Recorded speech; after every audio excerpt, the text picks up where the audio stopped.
has been sacrificed at the altar.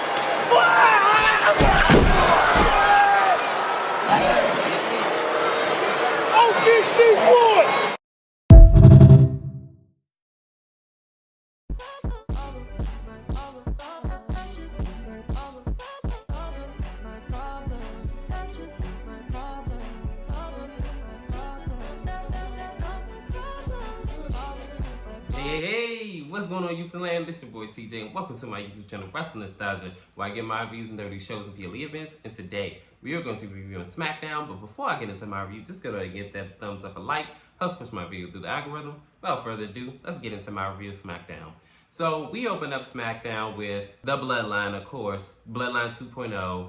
And this is when Solo Sikoa comes out and he says that, it's the hometown name, I'm not gonna lie, I forgot, but he said, acknowledge me. He said the tribal chief, the former tribal chief, just gonna have to recognize me as a tribal chief, and he will recognize me, this, that, and the third. And he said not even Jey Uso even want anything to do with them. Jimmy can't do nothing about it. Roman can't do nothing about it. I'm the tribal chief, I'm him, da-da-da-da. So this is when Jey Uso comes out. And this is when Jey Uso says that, what up, little brother? I rock with you and all that other stuff. Like, I still love you. And when everything was going down with the Bloodline, and then I got, like, basically kicked out, I left and I did my own thing. He said, why you got the Tongans with you? Why you got Jacob Fox too? And if he keep looking at me sideways, I'm going to smack out of him. Da-da-da-da. So, this is when Solo basically, in a nutshell, tell him, look, you going to get down to lay down. Because I got space for you. And all of y'all, for real, but y'all gotta acknowledge me as the tribal chief. So basically told him that, hey, this is my tribe, and you just gonna have to rock with him to get lost. So we're gonna see what Jey Uso's decision ultimately is gonna be, but I don't know where this is like really gonna sway as. I don't know if you're trying to get him back over and leave them alone or what, or warn them or what's going on, but we just gonna have to find out throughout the weeks of SmackDown and Monday Night Raw too, obviously. In this next matchup, it is a tag team match, a triple threat tag team match to figure out who's going to be the #1 contender for the tag team champions, who are the Bloodline, ironically. So, it's the Street Profits versus Pretty Deadly versus DIY. So, it starts off with DIY and the Street Profits, and they mix it up or whatever, and then all of a sudden, Pretty Deadly goes and sneaks up in there, and then everybody just beating up on each other, and then I believe Pretty Deadly had the advantage like before the commercial break. After the commercial break, this is when I believe they were still in control, but go right on to the end of the match. It was like some type of miscommunication or whatever, and like a sneak tag or something, but DIY wound up hitting me in the middle, and I guess the Street Profits thought they were the legal people, but DIY wound up hitting me in the middle on one of the Pretty Deadly members, who was the legal contender, and Johnny Gargano, 1, 2, 3. DIY is advancing in the tag team tournament match, which is so crazy because Raw's actually having a tournament as well. I guess we're going to have to see who's going to be the ultimate #1 contender at the end of all of this. In this next segment, it is Roman Reigns, and he is riding in style with Jimmy Uso, of course, too, as well. And they're talking about this, I guess, new unreleased Travis Scott song, and they're just chopping it up or whatever. And then they run into Jey Uso. Jey Uso looks like he's a little bit more happier to see Jey, way more than Roman, and he just basically just blows him off. So then this is when he tried to walk off, but then Roman was like, look, man, come on. I'm proud of you, man. I'm proud of you. So this is when Jey just was looking at him. He said, no gi. And I'm all like, well, goodness gracious, you ain't do all that. And he just walks off. So again, it's obvious tension and bad blood between these two, Jey and Roman. And they have some serious issues to work out if he's going to be joining the team. If he is going to be joining the team before Survivor Series. But it looks like it's going to be a long road because these Samoans are hard-headed. So. In this next segment, it is Nia Jax, and she's in desperate need of a tag team partner because Tiffany Stratton has the sniffles. Girl, you could work sick. That's how you know WWE going soft, because if this was back in the Attitude days, your leg could be broken. You better get your ass in there, right? So she's talking to Nick, and she's basically trying to get out of this match. Oh, well, I guess the match is canceled. He said, oh, this match ain't going to be canceled. There's a deep roster of women you could choose from to be your tag team partner. She said, who am I going to pick? I ain't going to lie, for a minute, I thought it was going to be Chelsea Green, but out walks Candice LeRae and Indy Hartwell. At least they're back on TV, right? But anyways, the first ever Speed Women's Champion comes out and she's all like, ooh, nice championship or whatever, talking about the Women's Crown Jewel Championship. This is when Nia Jax was all like, don't touch it or whatever. So something like that she said. So then she was all like, oh, well, you know, if you need me and you need a partner, I'm more than happy, you know, champion and champion. So this is when Nia all like, girl, like, you on my level. So Nick says, well, smells like money to me, champion, hey. Yeah. Oh, it looks like it's booked. So, yeah. And I was like, damn. So this is when Nia says, you better hold up your end of the bargain or I'm going to annihilate you. What's up with her and wanting to annihilate everybody? Like, goodness gracious, girl. Everything doesn't have to resort to violence. But anyway, so I guess Candice LeRae is going to replace Tiffany Stratton as Nia Jax's partner. And I guess that's going to be later tonight. In this next matchup, it is Lash Legend versus Piper Niven. Whew, I actually thoroughly enjoyed this match. So it started off with them having a stalemate, like, oh, you run the ropes. Lash like, run the ropes. I said run the ropes. So they just like pushing each other and everything like that. So then she finally runs the ropes. It looked like Lash was trying to clothesline her armor. She wound up getting out of that. The two have a little back and forth. They kind of trade off power dynamics and stuff.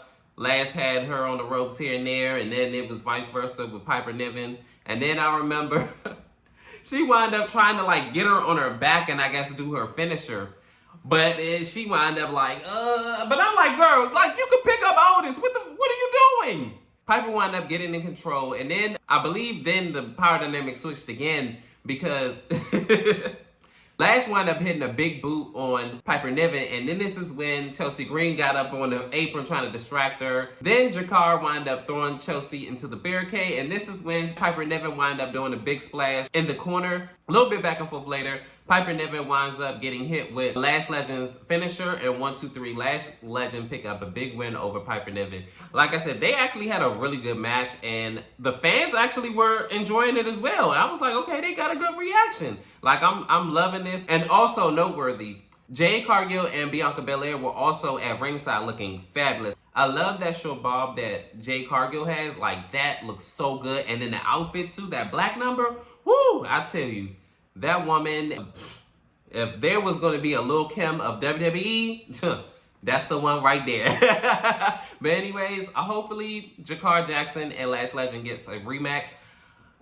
Only thing about it is I don't want them to lose, but I also don't want them to win right now. But if like in a way in the future, next year, if they can win it, I'll be all right with that. That's it. In this next segment, it is Roman Reigns, and Jimmy Uso said that he needs to talk to Jey, like, again, and try to make it work, and Roman Reigns was all like, look, we already gave it a shot. If this was Paul Heyman, he would have been had this all nipped in the bud, so he said that, I got this, so Jimmy all like, I mean, how you got it? Like, what you about to do? So he was all like, I'm about to acknowledge Solo. So I couldn't really hear it because it was very faint, and I'm like, huh? I know he ain't saying that he gonna acknowledge Solo. You ain't even want to acknowledge Jey. We're gonna see what's gonna happen at the end of the night. This is wild to me. In this next lackluster segment, it's Cody Rhodes. He makes his entrance. I'm going to try to get his promo down in about a minute because he said like a whole bunch and a whole lot of nothing, and I could have saved my ears for something else. So this is what he said. He basically comes out and basically said that he's going to be Gunther because he has a 2-year-old or 3-year-old daughter that he has to fight for, and that you fight to win and not to just to fight or whatever the heck he said. And he said that he's going to invite Gunther on Friday Night SmackDown so that way he can get his reasonings on why he's doing this and stuff. I'm like, you care why? And that's where this segment ends.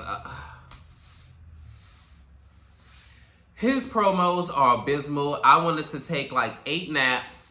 And then I remember he said something about like yesteryear's champions versus champions. Oh, we could have did this as far as like Stone Cold versus Goldberg and Nature Boy versus whatever. Like, he just naming countless people. I'm like, oh my goodness, like, dude, can you just nip this in the bud? Like, I don't want to keep hearing you talk like for 45 freaking minutes. You don't need that long of a segment. Like, give him like 2 minutes and that's it.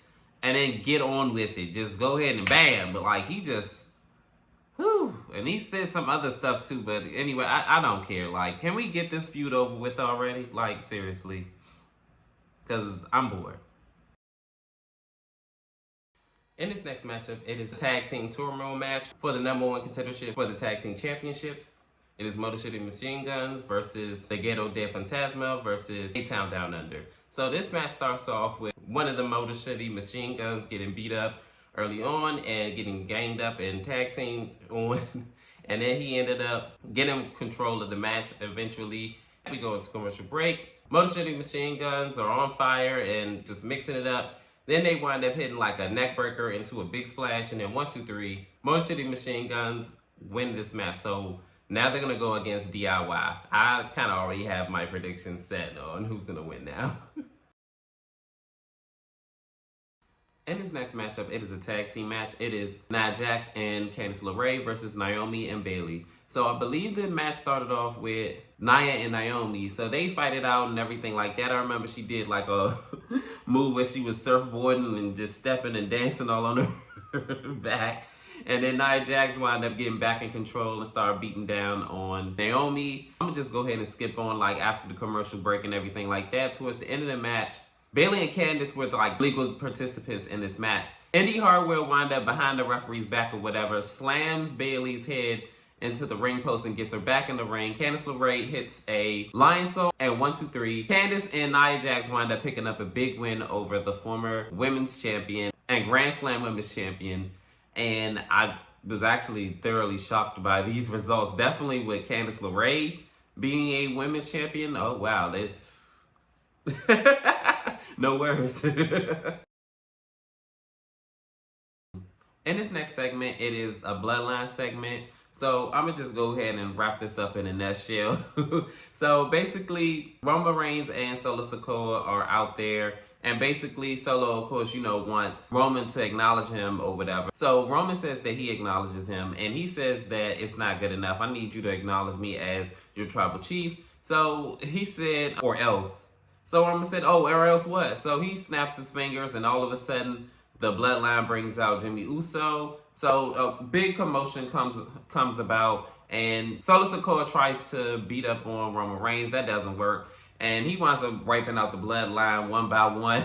Like, you get to beat down, you get to beat down, you get to beat down, you get to beat down. So then Roman Reigns winds up having a Ula follow once again. Then he winds up getting low blow from behind by Solo Sikoa. So then after this, Roman Reigns winds up getting wiped out by the Bloodline and picked on and picked out like a prey with a wolf. So this is where the segment ends. This Bloodline segment plot is definitely thickening, and I can't wait to see how it's going to unfold. But comment down below, how did you feel about SmackDown? Did you like it? Did you love it? Did you hate it? Worst show on earth? Comment down below. Like, share, and subscribe. Help me grow this channel. Like I always say, your love and support is definitely welcome and appreciated. And peace. TJ, I'm out. You're so pretty.